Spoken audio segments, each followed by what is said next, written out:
Joined by Juan Robin, who is a journalist with Narasi, a national media outlet. He joins us from Jakarta. Thanks very much for being with us here on Al Jazeera.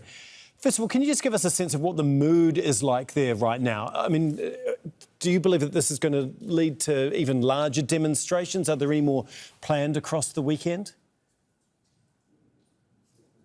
Yeah, okay. Thank you for having me. Yesterday, I covered it live from morning to night at the Mobile Brigade headquarters, Jakarta.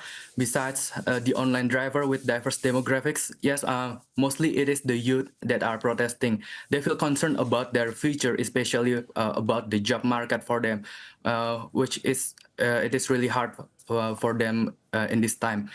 And I can feel the anger and frustration from them towards the police and government. It is different from other recent protests in Jakarta. However, the police just shot us with tear gas all day long yesterday. Not really an ideal way to compromise with the situation. At least 7 of the bus stops in Jakarta were burned, but it is not clear who did it. There are suspicions that it was the work of provocators, but not the protesters. The situation is also quite heated outside Jakarta, like what you said in Makassar yesterday. The parliament building got burned, and the People's Consultative Assembly mass building in West Java was also on fire. And what I think today's demonstration are starting to subside, but I think the mass protests will continue until the demands from the people are met. Can you just explain for us how a demonstration that started with the death of a driver spiraled into mass protests right across the country? Yes, at first it was the taxi driver community that protested because of Affan, one of the online taxi driver got hit by a police tactical car and it killed him. At first, it was the taxi driver community that protested, but afterwards, the working class and the students showed their solidarity and joined the protest in some cities. But it is not only as simple as that. The problem, what we could understand is that people feel a sense of collective injustice. The taxi driver is part of the society, so people solidarize with the driver community. From some surveys in Indonesia, police is one of the institutions with the lowest level of public trust.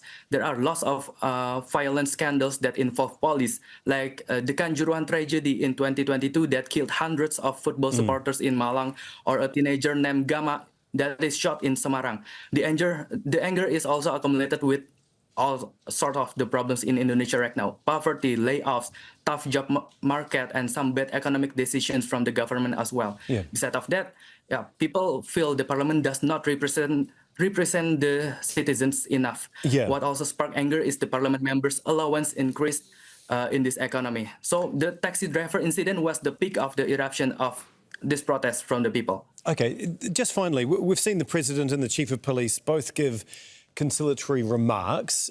How worried are they right now that this movement is going to continue to grow and potentially get further out of control? Yes, I think they are very worried about this, and President Prabowo is doing a really careful